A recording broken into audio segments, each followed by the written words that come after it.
vegetarian.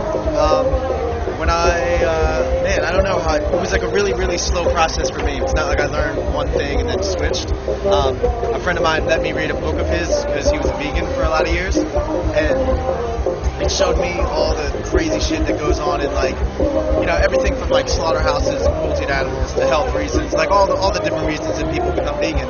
And it opened my eyes to a lot of stuff. So even though I knew that, I kept eating meat. I mean, I had been my entire life, so it wasn't like an easy switch. But that kind of stuff was always like weighing on my mind, So now that I had learned that stuff, I started paying attention to everywhere that I saw it. And it was when we first started touring. I've been a vegetarian, I guess, 3.5 years almost.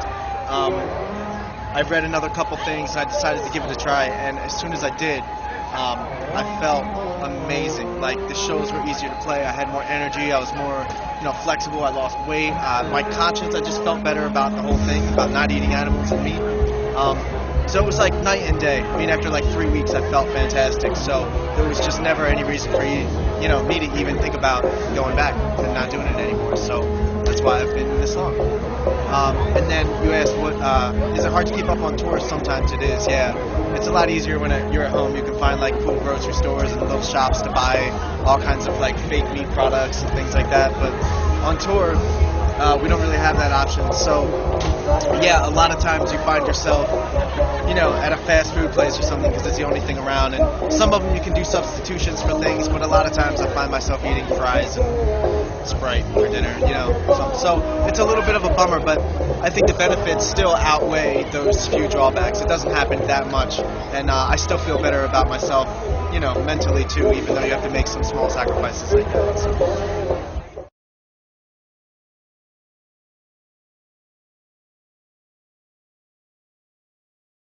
What's the weirdest thing a fan has given me? We had a couple pretty gnarly things over the years that we always say, but just new on this Warped Tour. I got a piece of paper, not even a letter, not even a note, just basically a piece of paper with a picture of a rat, like a pissed off looking rat with red eyes, and a sewing needle, like sewing something together, knitting something.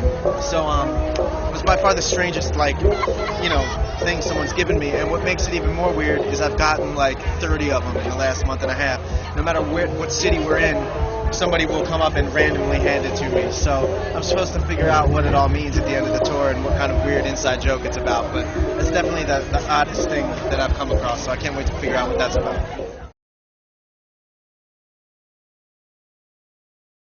The greatest band I've ever seen live is 9 Inch Nails, not just because they're my favorite band, but I've had, a couple opportunities to see them. Once when I was growing up, going to shows and buying tickets, and then most recently, this past February, I think it was, we did the Soundwave Festival in Australia, and they were on the tour, and it was like a dream come true. I mean, we opened the stage at 1 in the afternoon, and they went on at like 9 o'clock at night, so it wasn't really like opening for them, but I mean, just playing our set and having their road cases behind us was enough to, make me nervous enough to want to puke. Mateo was the same way. He's a huge fan. So anyway, we would finish up for the day and do everything we needed to do and come back and, watch him from the side of the stage at night. So it was just the coolest thing, super inspirational every time we see him.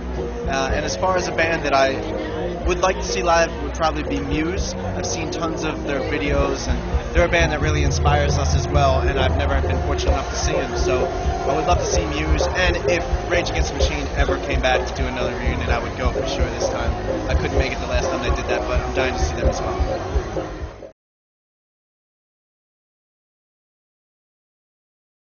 Am I the most discreet or shy member of Medina Lake? I don't know. What do you think, Pham? I don't think so. I don't feel like I am.